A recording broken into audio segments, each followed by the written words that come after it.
This podcast is brought to you by the Washington State Department of Health. As we continue to listen, learn, and grow, we are amplifying Black voices and perspectives in an effort to start a new COVID-19 vaccine conversation. We're sharing stories intended to help us navigate this unprecedented time together and to co-create solutions in support of the Black community. Hear these stories at weconsiderwa.org. New on Curiosity Stream. With superior armies comes superior weapons. How has innovation mechanized the battlefield? From bullets to battleships and everything in between. It's machinery of warfare. Plus, from the gross to the gourmet. See how that in-flight meal lands on your tray table. On secrets of your airline food. It's all on Curiosity Stream. Annual plans are $20, just $1.67 a month. Visit curiositystream.com. Hey, this is BJ. Thanks for listening to our show's podcast. If you're a fan of all things geeky, you should check out my other podcast, BJ Shea's Geek Nation. We have new episodes every day, and you can check it out at bjgeeknation.com. Your home is going into foreclosure and you feel like a financial wreck. You don't know where to turn for accurate information. I'm bankruptcy attorney Travis Gagne. Let's talk about some legal options. If we work quickly, we can propose a plan to save your home, modify the loan, or in many cases even eliminate your second mortgage. The consultation is free. I've helped hundreds of people just like you make informed decisions about whether to save their home or exit it on a reasonable, organized timeline. The chapter you choose sets the tone for the next chapter of your life. Please contact me today at choosetherightchapter.com. That's choosetherightchapter.com. Let's play B-Migs. It's time to play the game. So everybody scream his name. B-Migs, don't be a loser. Whoa, B-Migs, you're a loser. It is time to B-Migs, and it's time to pump it up for Monday. Pump it up! Oh, yeah. Yeah, time to get all pumped up! Ah! Wow, you really sound like you're pumped up. Yeah, I'm not. You're not. I'm faking it. And you're not until I making make it. You're not making it. No, I'm not. All right, fine. Let's get to our contestant today. We got Michael and Ording. Michael, are you there? I am. Excellent. All right, Steve, get out of here. Ah. For those playing at home, Michael will have 60 seconds to answer 10 questions. Michael, you can pass all you want, but you will only get 3 guesses per question. Are you ready? Let's go. Heisenberg is the nickname of the main character in which popular television series? Breaking Bad? Yes. Patrick Henry had the famous speech, "Give me liberty or what?" Give me death. Yes. What was Michael J. Fox's character name in Back to the Future? Marty McFly. Yes. What is the capital of California? Sacramento. Yes. Khloe Kardashian was married to which former basketball player? Lamar Odom. Yes. What kind of creatures were Flopsy and Mopsy in the first book by Beatrix Potter? Bunnies. Yes. What condiment did Smashing Pumpkins name a song after in 1993? Pass. The New York Mets colors are blue, white, and what other color? Orange. Yes. On Mount Rushmore, which one of the presidents is wearing a jacket? Washington. Yes. What rock musician is known as the Motor City Madman? Ted Nugent. Yes. What condiment did Smashing Pumpkins name a song after in 1993? Ketchup, mustard, relish. No. All solid guesses, though. 9 out of 10. Wow. Yeah. All right. That's not bad. You know something? I got a question for you later. Uh-oh. Yeah. All right. Are we back to controversy? Yes. But then again, it could very well just be I always made the mistake of thinking a certain thing was a thing. Oh, so interesting. Yeah. So it may very well be that I don't know what I'm talking about. Either I don't know what I'm talking about, or you just learned something today. Yeah, I think I might have just learned something today. This is exciting. We'll have to see. Steve, you're back, and are you ready? Yes. Heisenberg is the nickname of the main character in which popular television series? Breaking Bad. Yes. Patrick Henry had the famous speech, "Give me liberty or what?" Give me Taco Bell. No. Give me death. Yes. What was Michael J. Fox's character name in Back to the Future? Marty McFly. Yes. What is the capital of California? Weed. No. Crap. Sacramento. Yes. Khloe Kardashian was married to what former basketball player? Oh boy. He had a Interesting. Go. Lamar Odom. Yes, he did. What kind of creatures were Flopsy and Mopsy in the first book by Beatrix Potter? I don't know. Are they turtles? No. Are they frogs? No. Are they raccoons? No. What condiment did Smashing Pumpkins name a song after in 1993? Mayonnaise. Yes. Mayonnaise. Yes. The New York Mets colors are blue, white, and what other color? Orange. Yes. On Mount Rushmore, which one of the presidents is wearing a jacket? Washington. Yes. Nice. What rock musician is known as the Motor City Madman? Ted Nugent. Yes. And Steve, you and Michael tie 9-9. Oh, I'm so sorry you didn't get your song. Yeah, it sounds like it. Yeah. Good Well, job, I'm not Michael. sorry you didn't get your song. Yeah, there you Last go. time I was on, Rev almost had an accident and Sarah had to fill in, so this is my first official. Well, how about that? Well, look at that. And today, no accidents, keeping everything in the stomach, I guess. So, yeah, good. What? I don't know. I don't have to poop right now, that's all. Oh, okay. Well, that's good news. You know, it's so nice. Michael makes a comment and you bring it back to you. That's really cool. Well, That's empathy right there. The two questions that each of you got wrong, actually the other person got correct. Michael actually knew that Flopsy and Mopsy were rabbits in Beatrix Potter. Okay. Yep. I don't even know what Beatrix Potter is. She was an author, that did like Peter Rabbit. And stuff like that. So children's books, which I was afraid that you might know about, but apparently you're not there with those ones yet. We're right now reading the Chomping Shark book. Which the Chomping Shark book? It's a book where the shark can move its mouth and you chomp things. That sounds amazing. It's pretty awesome. You can put your finger in the middle of it and it chomps on it. It's kind of cool. That is awesome. BJ, what was the thing that you learned? It just goes to show you watching things on television, and if you've never really seen it up close, it's happened twice in my life in the world of baseball, where I always assumed the colors of the Mets were purple and orange. I did not know they were blue and orange. You thought that was purple? All my entire time, wow. I always thought the Mets had purple. Oh, and wow. I never knew it was blue and orange. That is blowing my mind. I always thought that's purple because, you see games on television. I remember every time I watched the Yankees on TV because, and this was years ago before high def, I always thought they were black. I thought their colors were black the whole time. It's a very, very dark blue. I could see that. Yeah, and I remember I embarrassed myself. I said, those Yankees, and the black pinstripes, I hate them. And they go, what do you mean black pinstripes? I'm like, wait, and then someone says, their colors are blue. I'm like, what? But the Mets logo, it does kind of have a tint. It almost feels a little bit purple-ish. Like they've kind of had different blues, I think, over the course of their time. And like right now, it looks, at least when I look at it like quickly, it does have a purplish feel.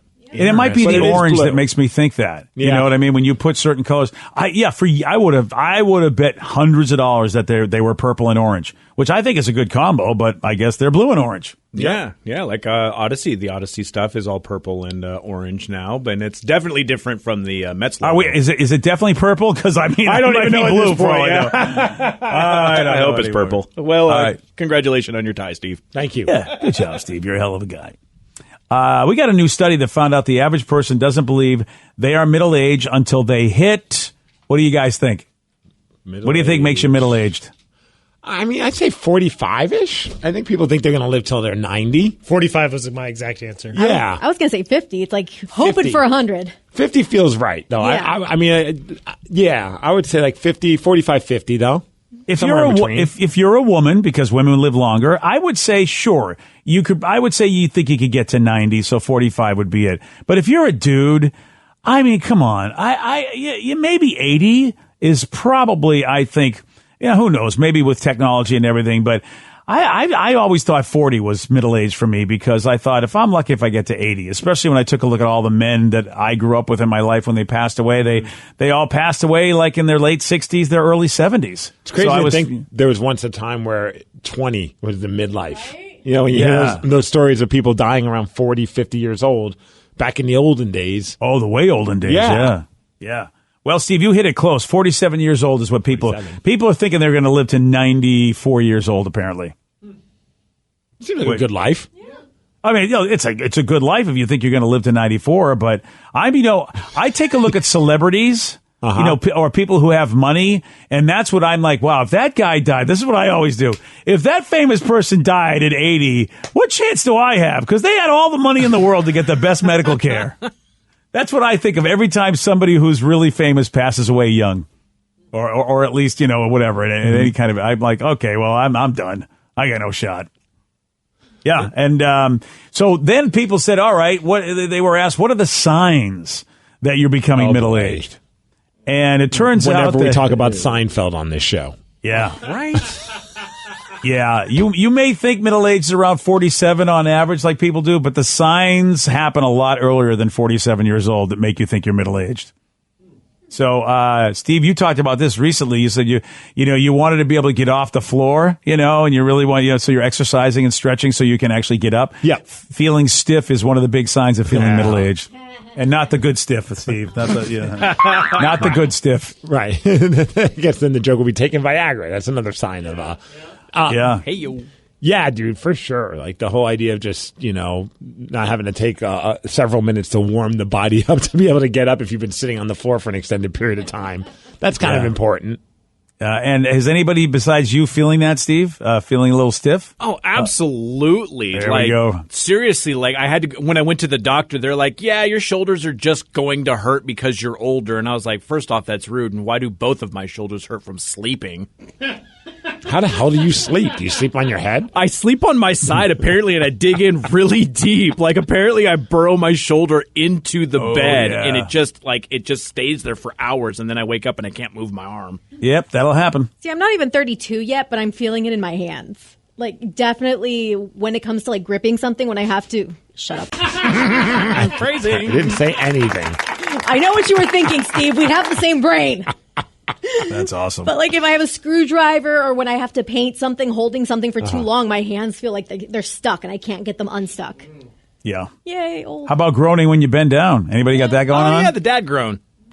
Yeah, my wife laughs at me all the time whenever I'm like, ugh. Doing stuff like that. I think it's more getting up for me, not necessarily bending down. When I have to get off the couch after sitting for a while, I'm just like, ugh. I got out of the car today and I was making an effort not to groan. Like it was just like it was an accomplishment just because I breathed heavy and didn't just make a noise. Good job, buddy. And then my wife will like she'll do that, like she'll laugh at me, but then she does things to me that like will it like kind of speed up that process. Like the other day, she's like over the weekend, she's like, why don't we do one of the card workouts together? Like we don't ever work out together. She's like, why don't we do one of those things together? I'm like, sure, I'm up for it. And it's like when you have a deck of cards and you pull a card and it tells you how many like burpees to do or how many sit-ups to do or how many kettlebell swings or like this jump squat thing that she was telling me. And it's like we get through it in like about 30 minutes together and I'm like feeling pretty good. Then I get that feeling like I'm going to die. And then the next morning, I get the feeling I can't move. I was going to say the next day you can't do anything. Oh, dude, Sunday was brutal when I first got out of bed. And I'm like, and she's like, what, are you getting old? And I'm like, well, yeah, you just like murdered me yesterday with this damn workout. I love that. What are you getting old? And this is somebody who's, who's younger than you. And it's like, well, you're like, you know what? I'll see you in 20 years and then we'll have this conversation again. BJ and Migs, mornings on The Rock, 99.9 KISW. Hey, you got something to say? I got something to say. They're wild, rabid, and on the loose. This is Listeners on the Loose. The Rock of Seattle, it's Listeners on the Loose. You pick the topic, you guide the show at 206-421-ROCK. You can also text us at 77999. It is a simple concept. You get to take control of this show. But, Steve, if you don't follow his rule, you got to show some energy and bring it, BJ. Otherwise, you get the gongaroo, and we say goodbye to you. Goodbye, old friend. The gongaroo. Wasn't that like a live bunch of concerts? The gongaroo? Wasn't that what that was? Bonnaroo, but close enough. Yeah. All right, fair enough. That's what it is. 206-421-ROCK. Text us at 77999. Somebody just had a question for us saying, Vicky, I know that you have an OnlyFans. Yes, I do. Are you worried about it backfiring you? Because I ask, because I saw some lady's kids were kicked out of a school because they had an OnlyFans, or she had an OnlyFans page, not the kids. That'd be very weird if the kids had the OnlyFans. So wait, a lady was, so she's saying some lady got kicked out of where because of her kids got kicked out of school because the mom had an OnlyFans page. Why would they kick the kids out of school for that? That's odd to me. It was a Catholic school. Oh, there we go. And I guess some people, apparently she's very popular. She's known as Mrs. Poindexter on OnlyFans. Oh, she's my favorite. Ooh, nice. Yeah, and all 3 of her kids were expelled from the school because of what was going on. I guess other parents were freaking out, and I don't understand. My question is, how did they find out about it? I'm guessing one dad subscribed, the mom found out. Mrs. Poindexter looks like Crystal, who's the mom of the other kid. And then, not that I would know that. Right. I just, the thumbnail and the regular picture. I mean, come on, anybody can see the resemblance. Sure they could. And the wife freaked out. It's like, wait, why are you paying for OnlyFans? Wait, who is this? Mrs. Poindexter. I'm not okay with this. Boy, it's tough. I mean, if you look, when you go to a school that has a religious affiliation, you're taking your chances that your life, something you might do in your life might not be cool with their philosophy. And I feel like, well, that's what happens when you go to a religious school. You just have to know that going in, that they might be able to say, look, this is not cool with what we believe. You need to shape up or ship out. Though I would like to believe that, because teachers used to get in trouble back in the day for doing stuff that really, it's like, well, they're not doing it in class. What difference does it make? But boy, especially female teachers were held to a really double and very high double standard. But in this situation, it wasn't even a teacher, she was the mom of some kids. But apparently I'm reading about Mrs. Poindexter, never heard of her, of course. But apparently she pulls in $150,000 a month. A month? I need to step up my game. Right? I will tell you this, Steve. The oldest rivals in the world are pornography and religion, because both really soothe the masses. And I know years ago, lots of folks that were in big religion were like, we cannot let pornography get going because then they won't turn to us anymore. And so, yeah, in the world, like ancient world of business, man, pornography and religion are considered big business rivals. I should probably clarify that I don't actually do porn. I don't get. Good call. Oh, so you do religion is what you do. Yes, okay. So it's my post are religious. Like you're posting like what? Like would you say like PG-13? Or PG-19? Somewhere between there. Oh, sure. Here we go. It's not quite as graphic as an R, but it's definitely not PG-13. Okay. And she doesn't want us to see it, Steve, so it can't be. I don't want to see it. Even if I take a pretty selfie, I don't it's kind of weird to show it off to you. I don't mind seeing pictures of people looking pretty. I mean, I do. I hate looking at pretty pictures. Yeah. I'm only saying this as a point of clarification. It's not porn. But it's also not something you'd show your parents, I'm thinking, right? Think of when people it's really popular to do the boudoir sessions. Yes. Where they're wearing lingerie. They're fairly, you don't see any nipplage or anything like that. That's kind of what I'm doing. Gotcha. Would it feel awkward if somebody you knew saw these pictures? Oh, I have a few friends on there. That follow you? Yes. Nice. That's a friend showing some support. Right. And I told them that, and I'm like, you could have just asked for the pictures. I probably would have just given them to you. No, I'm just kidding. I wouldn't. Somebody said that this Poindexter lady also has an Instagram account and a whole lot of pictures in her negligee. Oh, really? So I don't know if it's just having an OnlyFans account that's gotten her in trouble. All right, Vicky, when you see some of the pictures she has on Instagram, you can tell us if your pictures are better, of that line, or you don't go that far. All right, yeah. Does Instagram allow nudity? I can't remember. No, Twitter, all bets are off. All right. So there we go. So we'll see where she is compared to Poindexter on Instagram. She's got some thongs on in these pictures. I'm looking at them. All right. Well, Vicky, $150,000 a month she's pulling in. That's what $1.8 million a year. And Vicky's she's pulling in at least $150 a year, I think, with this. So it's very close. Yeah, if I'm her, I'd be like, oh well, big deal. I'm homeschooling. I'm getting easy money. Steve, if you're her, you're pretty much going to stay in your room and accost yourself. Yes. Yeah, if you're her.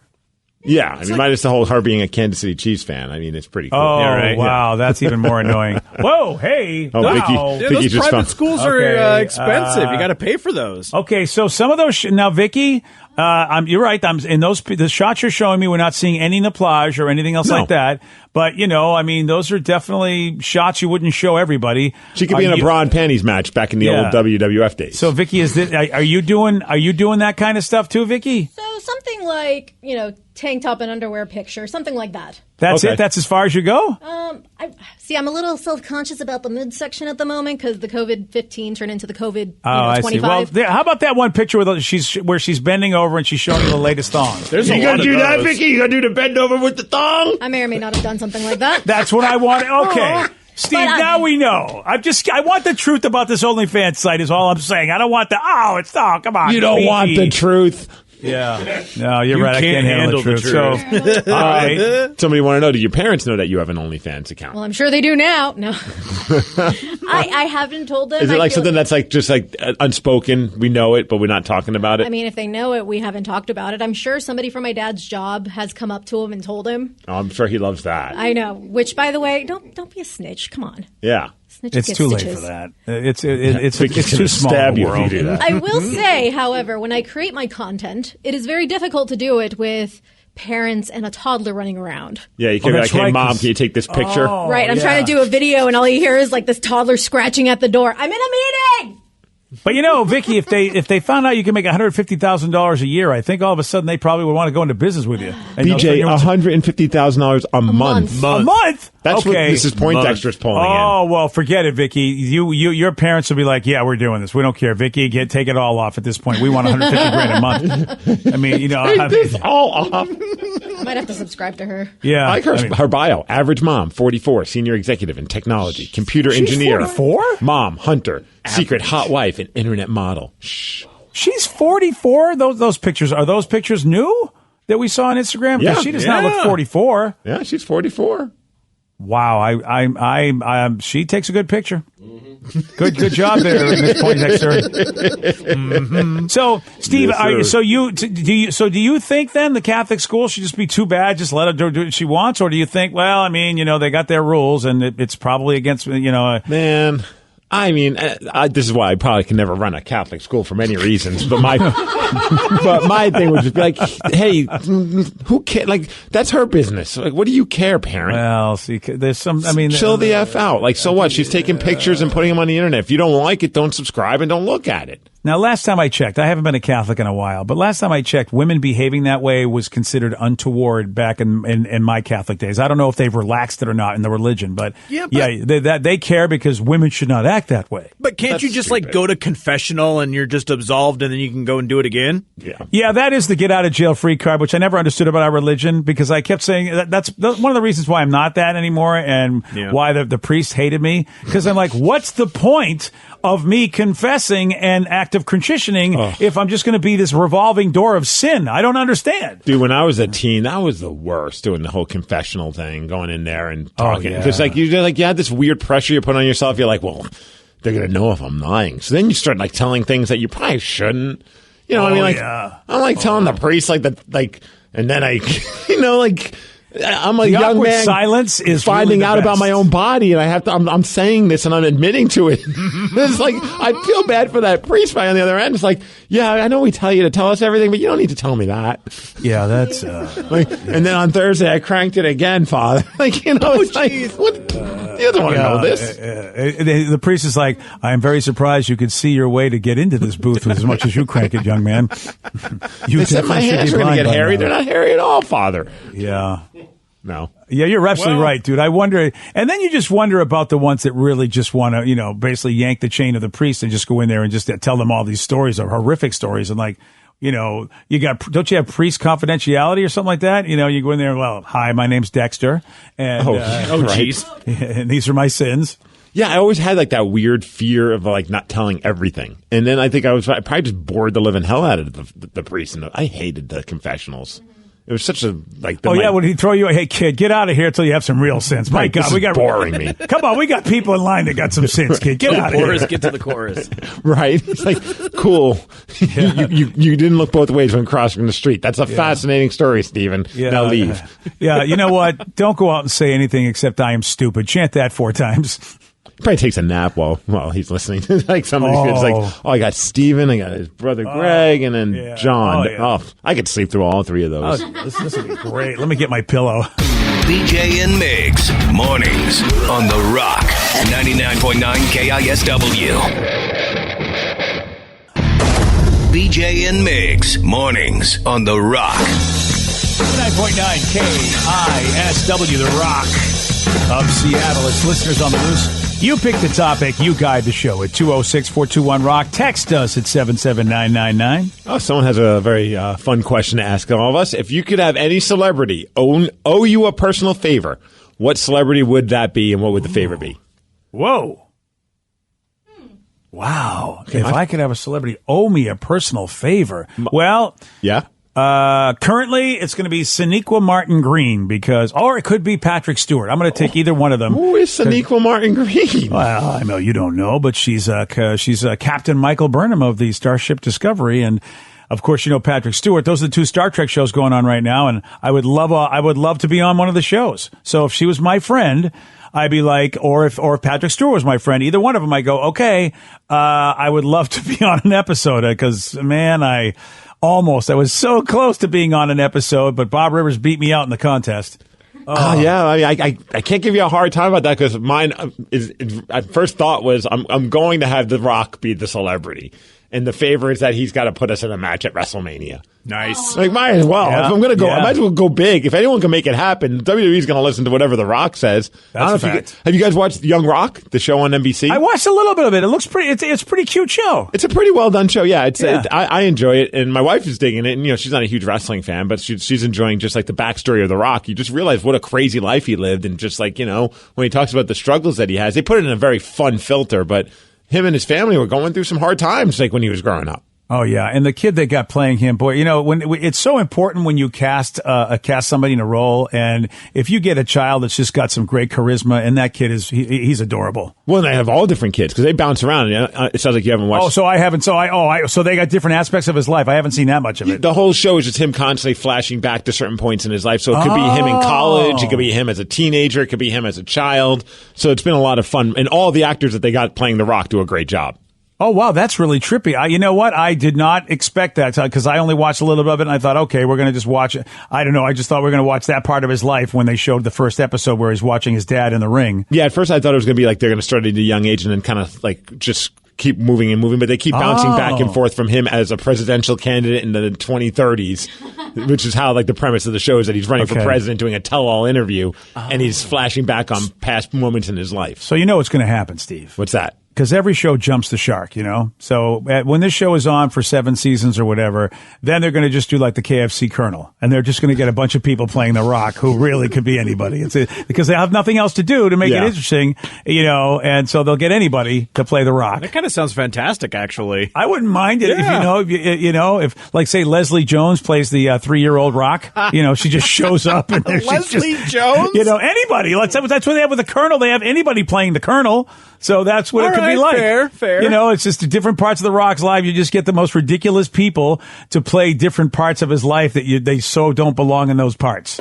Like get a really young person to play The Rock at like 35. I got to think that this show is probably, I don't know if they're going to have more than a couple seasons. Maybe they will, but I don't know if it's a show that's going to have like legs for a long time. I think it'll be a fun show for while it lasts, though. I'm with you. I'm watching Resident Alien, wondering like how people want to have shows on for a long time, and I'm thinking how long can they go with the premise besides before all of us lose interest, But I wonder about that, Steve. Like you're right, 2 seasons seems like that's all we want, but they usually want you to get 5 to 7. And they should bring it back like how they used to do, like the miniseries, like where you just didn't have you had like a 8 episodes and that was the show, and it's not like the Flight Attendant on HBO Max. I don't think they're coming back for a second season, are they? They set it up like they could. Okay, because I got the vibe that this was just like a miniseries, and Did you watch the whole thing? Yeah.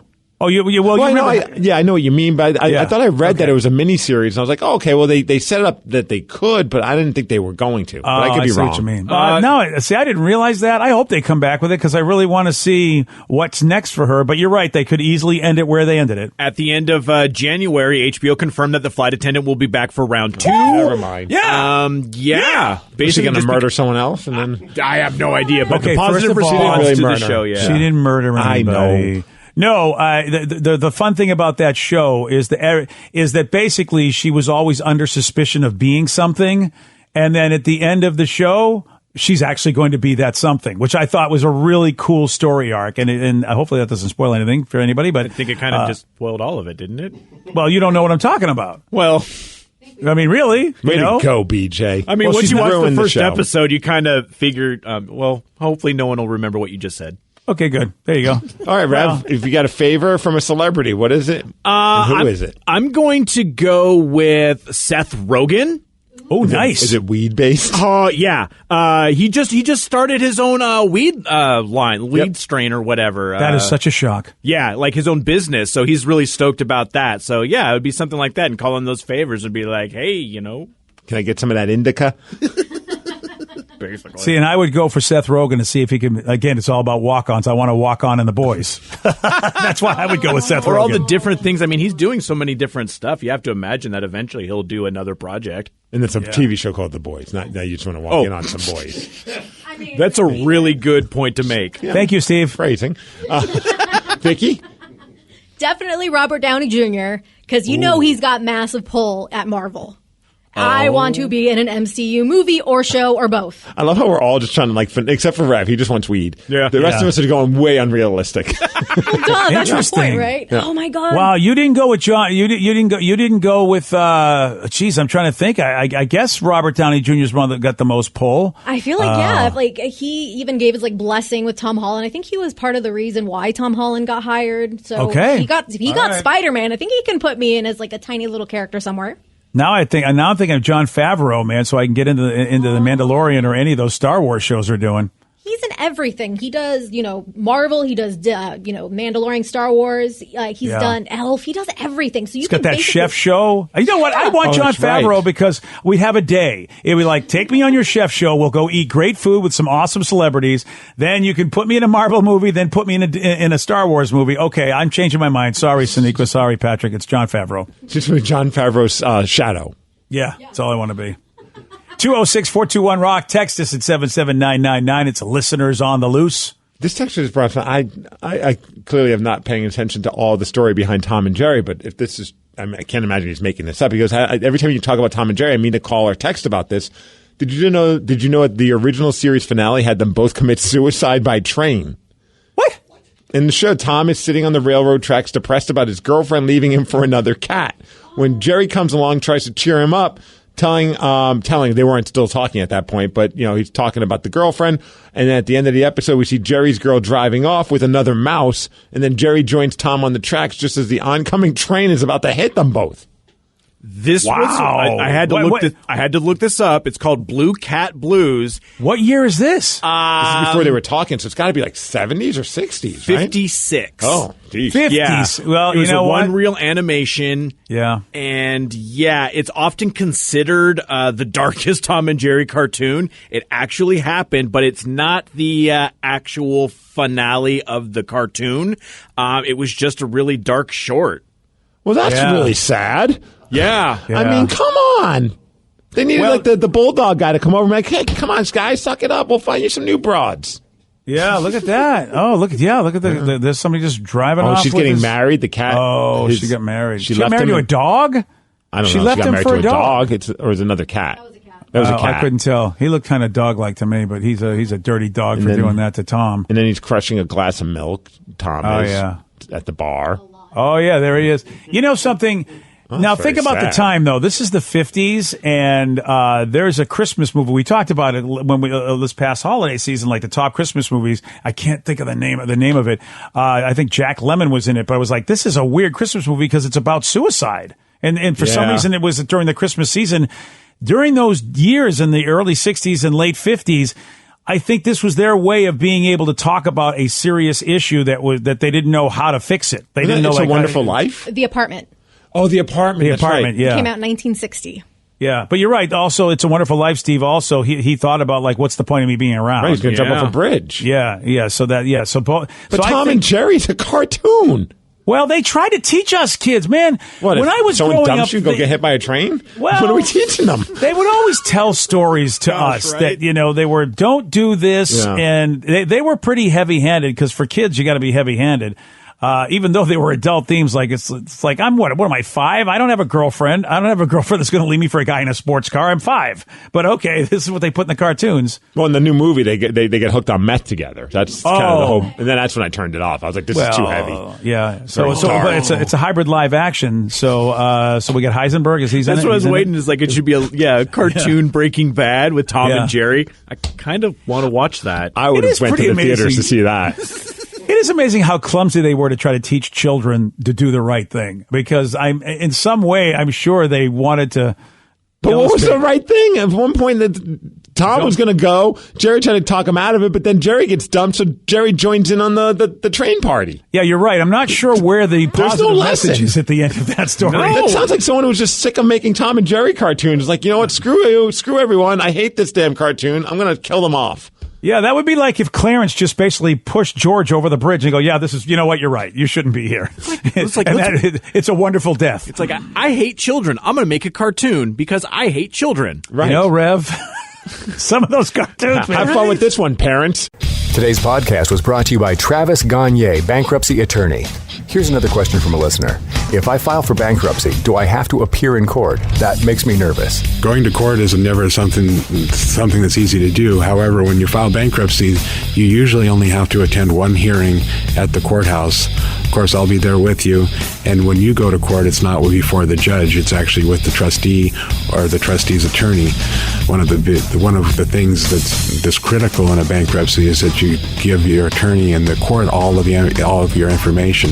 You list all of your assets and all of your creditors. That's what we're trading for your discharge, is your true and honest disclosure of your assets and liabilities.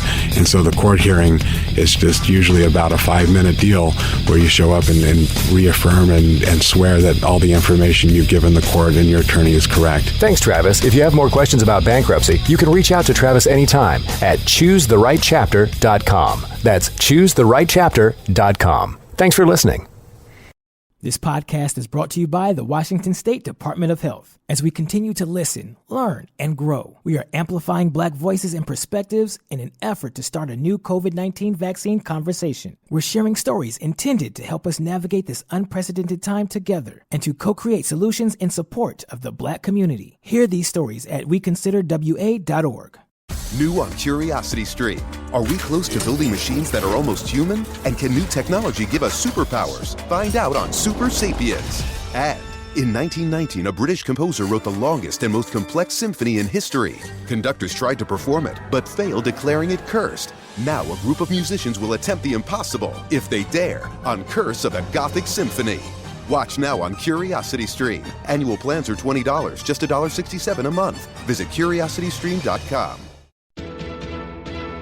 $20 million, $19 million, $6 million. These are all awards recovered for clients of Phillips Law Firm. To win big, you have to fight big. And Phillips Law has been fighting the too-big-to-fail insurance industry for decades. Not every case will have a multi-million-dollar outcome, but Phillips Law will fight just as hard to recover the outcome you deserve. If you or a loved one has been injured in a car accident or on the job, call or click today at 1-800-JUSTICE or visit justiceforyou.com.